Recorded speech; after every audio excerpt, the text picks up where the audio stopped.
मुख्यमंत्री नायब सिंह सैनी ने शुक्रवार को पलवल अनाज मंडी में धन्यवाद रैली को संबोधित किया। रैली का आयोजन खेल मंत्री गौरव गौतम द्वारा किया गया। मुख्यमंत्री नायब सिंह सैनी ने 40 करोड़ 39 लाख की लागत से 7 परियोजनाओं का शिलान्यास एवं उद्घाटन किए। इस अवसर पर केंद्रीय राज्य मंत्री कृष्णपाल गुर्जर, कैबिनेट मंत्री विपुल गोयल, मंत्री राजेश नागर, होडल विधायक हरेंद्र रामरतन, पूर्व मंत्री जगदीश नायर, पूर्व विधायक दीपक मंगला, प्रवीण डागर, टेकचंद शर्मा, जिला अध्यक्ष विपिन बैंसला और भाजपा पार्टी के पदाधिकारी मौजूद थे। मुख्यमंत्री नायब सिंह सैनी ने रैली को संबोधित करते हुए कहा कि पलवल की मिट्टी में मेहनत, वीरता और संस्कार शामिल है। यहाँ की संस्कृति में हिंदू और मुस्लिम एकता की अमिट छाप दिखाई देती है। उन्होंने कहा कि पलवल का स्वर्णिम भविष्य है। पलवल विकास में तेज गति से आगे बढ़ेगा। उन्होंने कहा कि कांग्रेस के समय में पलवल जिले का विकास धीमी गति से होता था, लेकिन भाजपा की सरकार आने के बाद पलवल जिले में 1270 करोड़ रुपए की लागत से विकास कार्य किए गए। भाजपा सरकार में 138 घोषणा की गई, जिनमें से 109 घोषणा पूरी कर ली गई, जबकि 13 घोषणाओं पर तेज गति से कार्य किया जा रहा है। पलवल शुगर मिल की 12 करोड़ रुपए की लागत से पेराई क्षमता को बढ़ाने का कार्य किया गया है। उन्होंने कहा कि प्रधानमंत्री नरेंद्र मोदी के नेतृत्व में देश आगे बढ़ रहा है। देश को नई दिशा और नई ऊर्जा मिल रही है। केंद्र सरकार की योजनाओं से देश में अभूतपूर्व बदलाव आया है। मोदी जी के कुशल नेतृत्व में देश की अर्थव्यवस्था 11वें स्थान से 4वें स्थान पर आ गई है। मोदी सरकार ने देश हित में कई ऐतिहासिक निर्णय लिए। धारा 370 हटाने, देश को अखंड भारत बनाने की दिशा में कार्य किया गया। भारत एक मजबूत राष्ट्र के रूप में उभर कर सामने आया। सेना द्वारा आतंकवाद को करारा जवाब दिया गया। सेना ने पाकिस्तान की जमीन पर जाकर आतंकवाद का खात्मा करने का काम किया। उसको चेक कराएंगे और मुझे खुशी है बताते हुए कि इन्होंने जो कहा है कि पलवल शहर में पानी की निकासी हेतु ड्रेनेज सिस्टम को सुधारने के लिए काम किया जाए। इसकी फिजिबिलिटी चेक करा करके इस कार्य को करवाया जाएगा। ये आज मैं इसकी घोषणा करता हूँ। भाइयों, चाहे उप तहसील जो बनाने की बात वो गौरव गौतम जी ने कही है, ये हमारे जो कमेटी के समक्ष बटौली को सब तहसील बनाने का प्रस्ताव रखा है। इसको कमेटी के में भेज करके इस सब तहसील को भी बनाने का काम किया जाएगा। पलवल विधानसभा क्षेत्र में जो 152 किलोमीटर की 75 सड़कें हैं जो अभी गारंटी पीरियड के अंदर है, जिस एजेंसी के पास ये सड़कें हैं, अगर उनमें कोई दिक्कत है उन एजेंसियों के माध्यम से उनको ठीक करवाया जाएगा। और पलवल विधानसभा क्षेत्र में जो 37.5 किलोमीटर की 8 सड़कों की रिपेयर के लिए जो जून तक ये पूरी कर ली जाएंगी, इसके लिए मैं 37 करोड़ 57 लाख रुपया को देने की मैं आज घोषणा करता हूँ।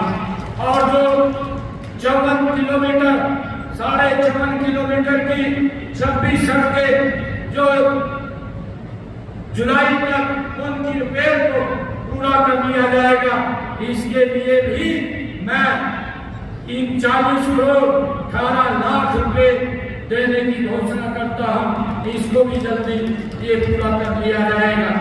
पलवल में जो गौरव जी ने बात रखी है इंडोर स्टेडियम की, उसको सॉफ्ट रूम बनाया जाएगा और उसके लिए 55 लाख रुपया मैं देने की घोषणा करता हूँ। और जो जनौली डिस्ट्रीब्यूटरी के RD2M साधन पर टैक्स रेगुलेटरी का प्रतिस्थापना किया जाए, इसकी बात गौरव जी ने कही है, इसको भी बनाने की घोषणा करता हूँ। और इसके लिए 50 लाख रुपया मैं देने की आज यहाँ घोषणा करता हूँ, ताकि जनौली डिस्ट्रीब्यूटरी इसका निर्माण हो सके। और मैं 5 गांव में जो अलीका से कैराका, जो गांव देवपुर से रायपुर और पलवल लिंक ट्रेन पर गांव अहेरवा और गांव कैलाका से अद्दूपुर तक जो विया ब्रिज लगाने की बात वो गौरव जी ने की है, इसके लिए मैं 13 करोड़ रुपया देने की घोषणा करता हूँ, ताकि ये जो विया ब्रिज है ये लग सके और यहाँ लोगों को इसका लाभ मिले। जो गौरव जी ने एक और मांग रखी है कि यहाँ सेक्टर 21 में ट्रांसपोर्ट नगर, उसकी पार्किंग, सीवरेज सिस्टम, सड़क, water supply, 17 water drainage system, इसका कार्य शुरू किया जाए। इसका कार्य जल्दी ही वो शीघ्र चालू हो जाएगा। इसके लिए भी मैं 50 करोड़ रुपया देने की आज घोषणा करता हूँ। तो अभी जो एक और बात कही है कि हमारे मुस्तफाबाद में 66 केवी और पलवल शहर में लाइन पार्क क्षेत्र में 220 केवी का एक सब स्टेशन बनाया जाए। इसकी भी मैं भूमि उपलब्ध होगी तो यहाँ पर 66 केवी मुस्तफाबाद और पलवल लाइन पार्क में 220 केवी का ये सब स्टेशन बनाया जाएगा। इसकी भी मैं आज घोषणा करता हूँ। और जो गौरव जी ने कहा कि पलवल शहर के अंदर हमारे 2 स्कूल, नए स्कूल बनाए जाए। भूमि अगर उपलब्ध होती है, भूमि उपलब्ध होने पर ये 2 स्कूल जो विभागीय नॉर्म है, अगर उस नॉर्म को पूरे करते होंगे तो इनको भी खोलने की मैं घोषणा करता हूँ। एक और बड़ी मांग जो गौरव जी ने रखी है, आज हम इसे अनाज मंडी के अंदर है, ये अनाज मंडी का निर्माण करने की बात ये गौरव गौतम जी ने कही है। आज मैं ये घोषणा करता हूँ कि नई अनाज मंडी पलवल में बाहर भूमि उपलब्ध होने पर वो बनाई जाएगी, इसकी भी मैं घोषणा करता हूँ। और जो पलवल शहर के अंदर जो ऑथराइज जमीन है, जो गौरव जी ने बात कही है कि वार्ड नंबर 1 से लेकर के वार्ड नंबर 10 तक कच्ची गलियां हैं, उनको पक्का किया जाए। मैं सब वार्ड नंबर 1 से लेकर के वार्ड नंबर 10 तक जितनी भी गलियां कच्ची हैं वो सब गलियां पक्की की जाएंगी, इसकी भी मैं घोषणा करता हूँ। भाइयों, पलवल में एक अंतर्राष्ट्रीय स्तर का मॉडर्न स्पोर्ट्स कॉम्प्लेक्स वो भी बनाया जाएगा, इसकी भी हम घोषणा करते हैं। पलवल विधानसभा क्षेत्र में गांव के अंदर जो सामुदायिक भवन है उनके निर्माण के लिए मैं अलग से 5 करोड़ रुपए देने की घोषणा करता हूँ। भाइयों, पलवल विधानसभा के ग्रामीण क्षेत्रों के विकास के लिए अलग से और 5 करोड़ रुपया मैं देने की घोषणा करता हूँ। और एक और जो आगरा नहर की पटरी पर सड़क का विस्तार जो बात कही है उसकी विजिबिलिटी चेक करा करके उसको भी बनवाने का काम किया जाएगा, उसके लिए मैं एक घोषणा करता हूँ। भाइयों, ये सरकार 3 गुना गति से आगे बढ़ रही है, गति से काम कर रही है। भाइयों, विपक्ष के लोग जो इधर उधर की बात करते हैं उनके पास कुछ बोलने के लिए नहीं है।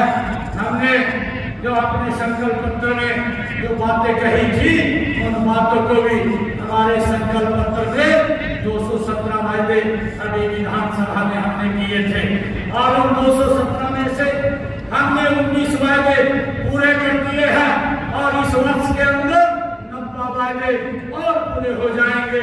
मुझे खुशी है, ये सरकार 3 गुना गति से काम कर रही है।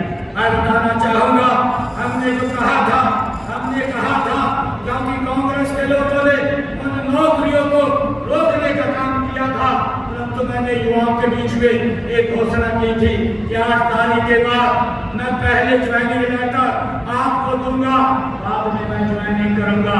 26,000 युवाओं को पहले ज्वाइनिंग लेटर दिया, बाद में मैंने ज्वाइन किया। भाइयों, गति से काम करने वाली सरकार है। हमने ये कहा था कि 8 तारीख के बाद हरियाणा प्रदेश के जितने सरकारी हॉस्पिटल है, भाइयों, चाहे मेडिकल कॉलेज है, चाहे मेडिकल यूनिवर्सिटी है, भाइयों, जहाँ पर किडनी के पेशेंट को डायलिसिस कराने के लिए जाना पड़ता था, उसका भारी भरकम खर्चा होता था। हमने कहा था 8 तारीख के बाद सभी जगह फ्री इलाज होगा। आज फ्री इलाज हो रहा है, हमने उसको भी लागू किया है। किसी भी डायलिसिस अगर कोई कराने के लिए जाता है, हमारे सरकारी हॉस्पिटल, मेडिकल कॉलेज और मेडिकल यूनिवर्सिटी में वो फ्री में किया जाता है। भाइयों, हमने अपने संकल्प पत्र में ये भी बात कही थी कि हमारे जो पट्टेदार किसान लंबे समय से काश्त कर रहे थे, मालिकाना हक नहीं था, हमने उनको मालिकाना हक देने का काम किया है। हमने अपने संकल्प पत्र में कहा था कि जो मकान पंचायत भूमि के ऊपर बस गया है और पिछले 20 वर्षों से वो वहाँ पर स्थापित है, उसको भी हमने मालिकाना हक देने का निर्णय हमारी सरकार ने किया है। हम 2 दिन बाद से ही देश के यशस्वी प्रधानमंत्री आदरणीय नरेंद्र मोदी जी के नेतृत्व में केंद्र सरकार 11 साल गौरवशाली वो पूरे कर रहे हैं। इसका उत्साह और गौरवशाली हर व्यक्ति अपने आप को महसूस कर रहा है।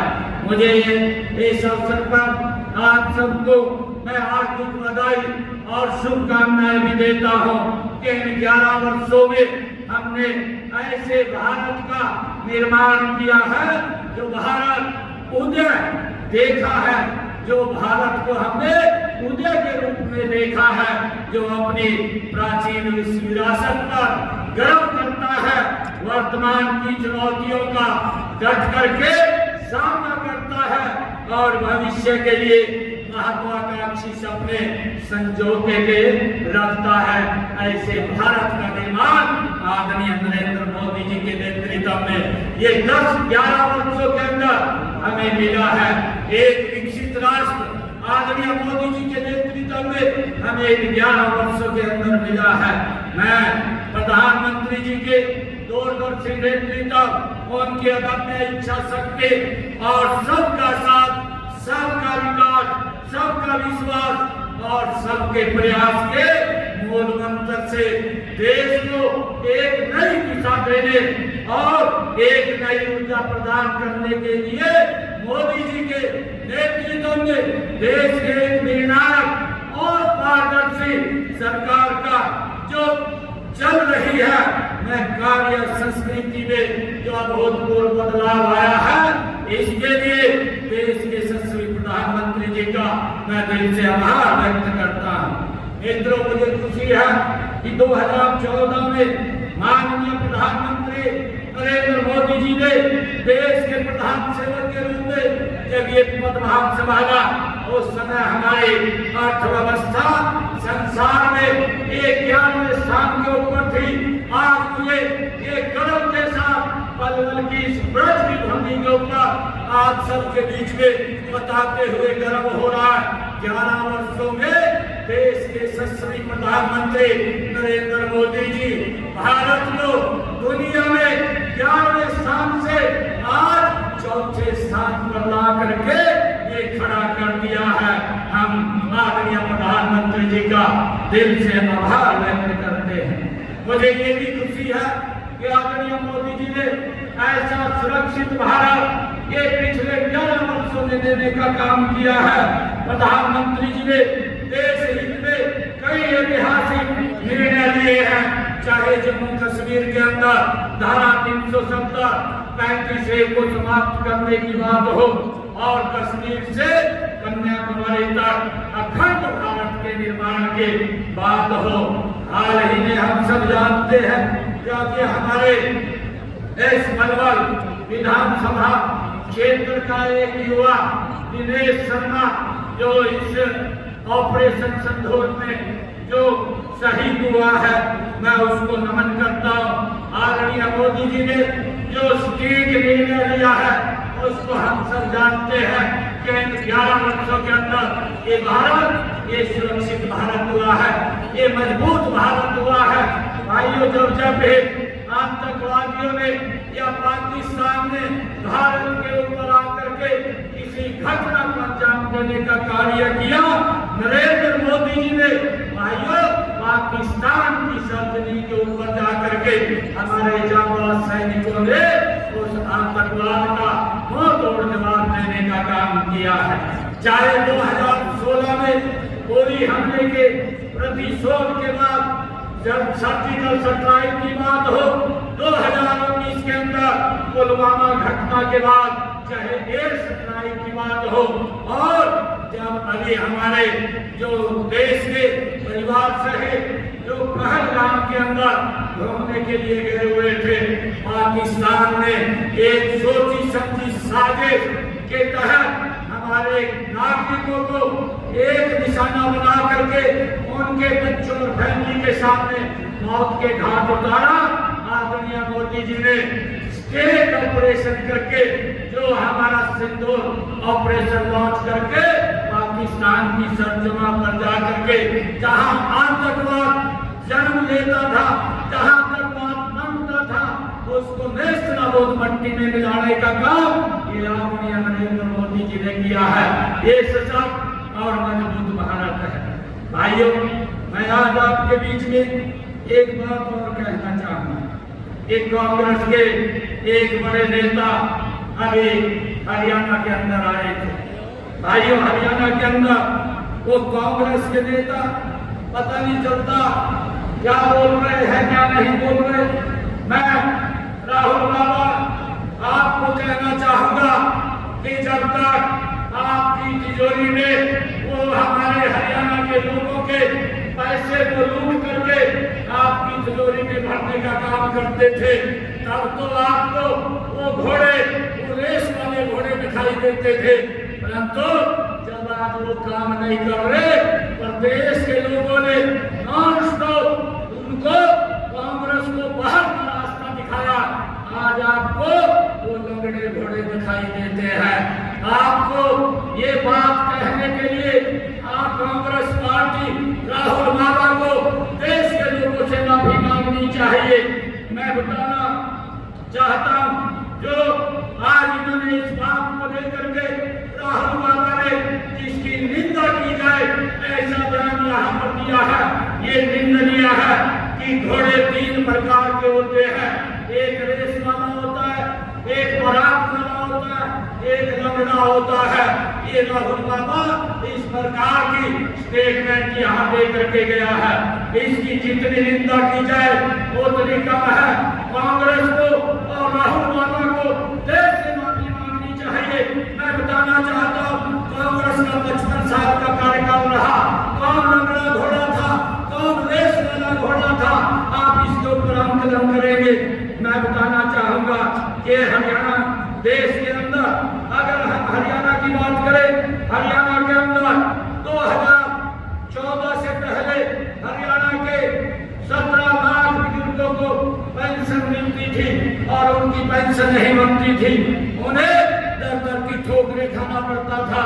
आज हरियाणा प्रदेश के अंदर 36 लाख हमारे बुजुर्ग हैं जिनको 3000 रुपये महीना सम्मान भत्ता देने का काम हमारी सरकार कर रही है। मैं राहुल बाबा को, कांग्रेस के नेताओं को ये भी कहना चाहूंगा कि आप जो आपने पिछले सालों में जो काम किया है, मेरी फसल मेरा ब्यौरा, कांग्रेस ने इसके ऊपर 0 काम किया, कोई काम नहीं किया। हमारी 10 वर्ष की, 10.5 वर्ष की सरकार ने हरियाणा के अंदर लगभग 12 लाख किसानों को फसल की खरीद का 1,48,000 रुपया उनके खाते में पहुंचाने का काम किया है।